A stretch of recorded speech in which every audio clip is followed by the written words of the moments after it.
तो हमारे पास companies act 2013 पर कुछ बहुत ही दिलचस्प स्टडी मटेरियल है, खास तौर पर चैप्टर 2 जो एक कंपनी के जन्म की कहानी है, जिसे कानूनी भाषा में इनकॉर्पोरेशन ऑफ अ कंपनी कहते हैं। बिल्कुल, ये सुनने में बहुत टेक्निकल लगता है, पर असल में ये किसी भी बिजनेस आइडिया को हकीकत में बदलने का पहला सबसे जरूरी कदम है। तो एक काम करते हैं, इसे एक कानूनी किताब की तरह नहीं देखते।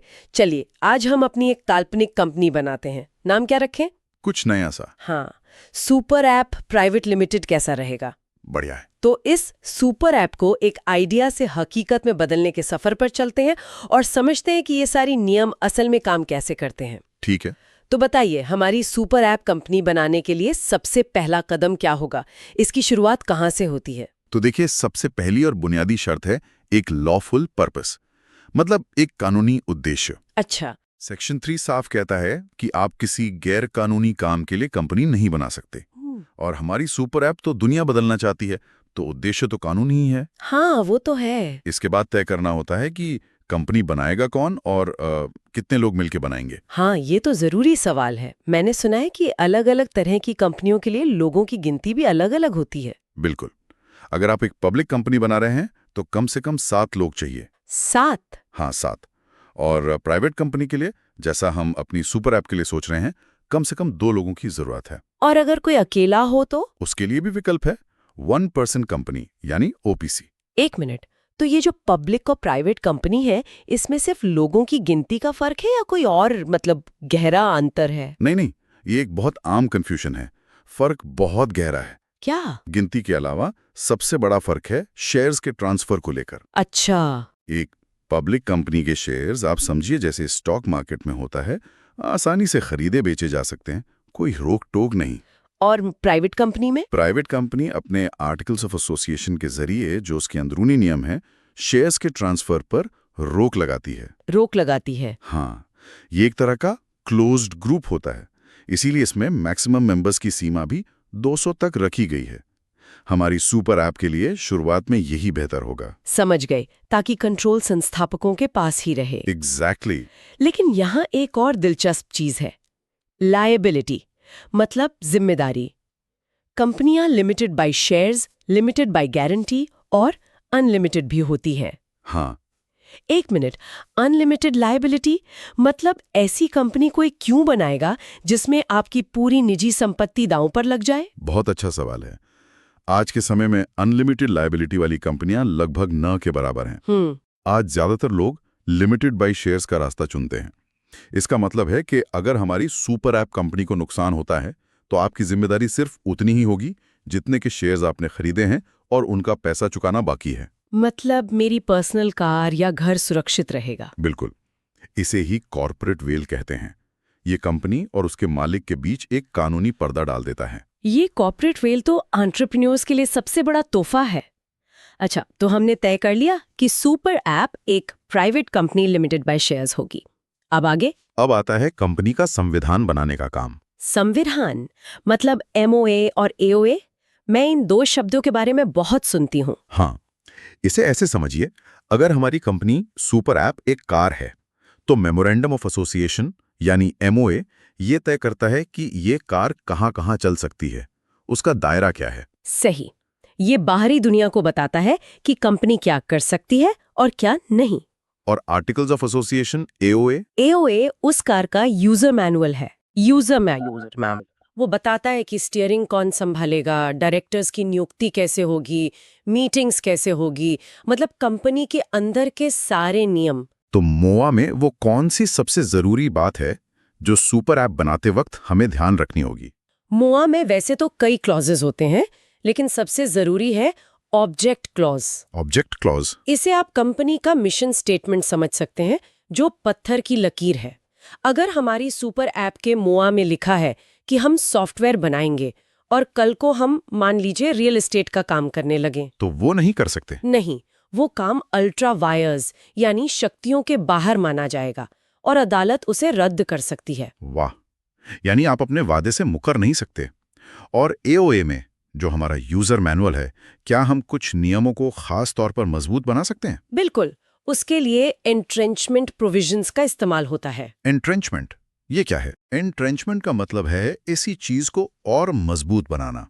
मान लीजिए सुपर ऐप के संस्थापक चाहते हैं कि कंपनी के सीईओ को हटाने का फैसला सिर्फ 75% बहुमत से नहीं बल्कि 95% बहुमत से हो, अच्छा। तो वे इस नियम को एओए में एंट्रेंच कर सकते हैं। ये एक तरह का सुपर लॉक है। ठीक है, तो हमारी सुपर ऐप का मोआ और एओए तैयार है। अब इसे हकीकत में कैसे बदलें, रजिस्टर कैसे करवाया जाए? हाँ, तो अब आता है रजिस्ट्रेशन का प्रोसेस और इसकी शुरुआत होती है नाम से। नाम चुनना, मैंने सुना है ये अपने आप में एक बड़ी जंग है। हाँ, नाम रिजर्व कराना सुनने में आसान लगता है लेकिन ये मुश्किल हो सकता है। आपको रजिस्ट्रार ऑफ कंपनीज यानी आरओसी के पास एप्लीकेशन देनी होती है। और नाम किसी दूसरी कंपनी जैसा नहीं होना चाहिए? नहीं, और आपत्तिजनक भी नहीं होना चाहिए। नाम मंजूर होने पर यह 20 दिनों के लिए आपके लिए रिजर्व हो जाता है। सिर्फ 20 दिन? जी, और इन 20 दिनों के अंदर आपको सभी जरूरी दस्तावेज जमा करने होते हैं।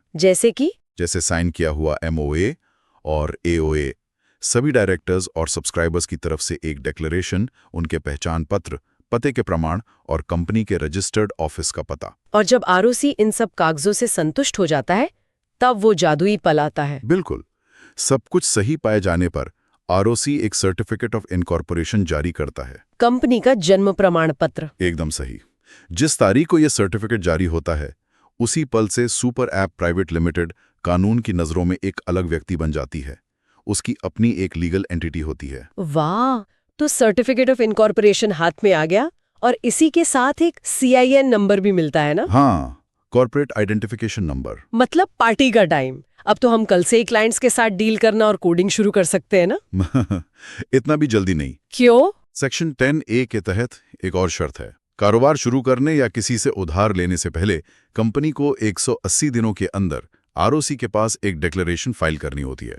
एक और डिक्लेरेशन? हाँ, इसमें बताना होता है कि सभी शुरुआती सदस्यों ने अपने हिस्से के शेयर्स का पैसा कंपनी को दे दिया है और रजिस्टर्ड ऑफिस का वेरिफिकेशन भी हो गया है। ये एक तरह का रियलिटी चेक है। अच्छा, तो ये एक आखिरी पड़ाव है। आपने सीआईएन नंबर का जिक्र किया था। मुझे पता चला है कि ये सिर्फ एक नंबर नहीं बल्कि इसमें कंपनी की पूरी कहानी छिपी होती है। हाँ, ये 21 अंकों का कोड कंपनी की पूरी डिजिटल कुंडली है। कुंडली? बिल्कुल। सोचिए, किसी निवेशक, बैंक या सरकारी एजेंसी को सिर्फ इस एक कोड से तुरंत पता चल जाता है कि कंपनी कितनी पुरानी है, किस इंडस्ट्री में है और किस राज्य में रजिस्टर्ड है। अरे वाह, मतलब ये तो कंपनी का आधार कार्ड हो गया। हाँ, एक तरह से आप कह सकती हैं।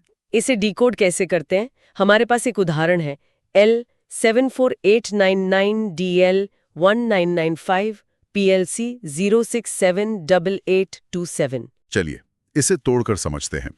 पहला अक्षर L बताता है कि यह एक लिस्टेड कंपनी है। अनलिस्टेड होती तो यू होता। ठीक है। अगले 5 अंक 74899 इंडस्ट्री कोड है। DL का मतलब है कि यह दिल्ली में रजिस्टर्ड है। ओके। 1995 इसके जन्म का साल है। Year of incorporation. PLC बताता है कि यह एक पब्लिक लिमिटेड कंपनी है। हमारी सुपर ऐप के लिए यहाँ PTC लिखा होगा, प्राइवेट कंपनी के लिए। सही। और आखिरी के 6 अंक आरओसी का यूनिक रजिस्ट्रेशन नंबर हैं। ये तो शानदार है। एक नंबर में उसकी पूरी जन्म पत्री। अच्छा, मान लीजिए कुछ साल बाद हमारी सुपर ऐप बहुत बड़ी हो जाती है और हम उसका नाम बदलकर मेगा ऐप लिमिटेड करना चाहते हैं। क्या ये मुमकिन है? हाँ, बदलाव मुमकिन है, लेकिन आसानी से नहीं। सेक्शन 13 के तहत इसके लिए एक स्पेशल रेजोल्यूशन पास करना होता है। स्पेशल रेजोल्यूशन मतलब कम से कम 75% मेंबर्स को इसके पक्ष में वोट करना होगा। अच्छा, 75%? और अगर आप रजिस्टर्ड ऑफिस को एक राज्य से दूसरे राज्य में ले जा रहे हैं तो सेंट्रल गवर्नमेंट यानी रीजनल डायरेक्टर की मंजूरी भी लेनी पड़ती है। तो आज हमने अपनी काल्पनिक कंपनी सुपर ऐप को एक आइडिया से लेकर एक कानूनी इकाई बनने तक का पूरा सफर देखा। हाँ, हमने समझा कि सही ढांचा चुनना क्यों जरूरी है, एमओए और एओए जैसे दस्तावेजों का असली मतलब क्या है और इनकॉर्पोरेशन की पूरी प्रक्रिया कैसे काम करती है। ये पूरी प्रक्रिया दिखाती है कि एक कंपनी सिर्फ एक बिजनेस नहीं बल्कि कानून की देन है। बिल्कुल, इसका एक तय ढांचा और नियम है जो इसके अस्तित्व को नियंत्रित करते हैं। ये अपने आप में एक लीगल पर्सन है जिसकी अपनी पहचान, अधिकार और जिम्मेदारियां हैं। और आज की इस चर्चा को खत्म करने से पहले एक विचार छोड़ जाते हैं। सेक्शन 3A में एक बहुत ही दिलचस्प बात कही गई है।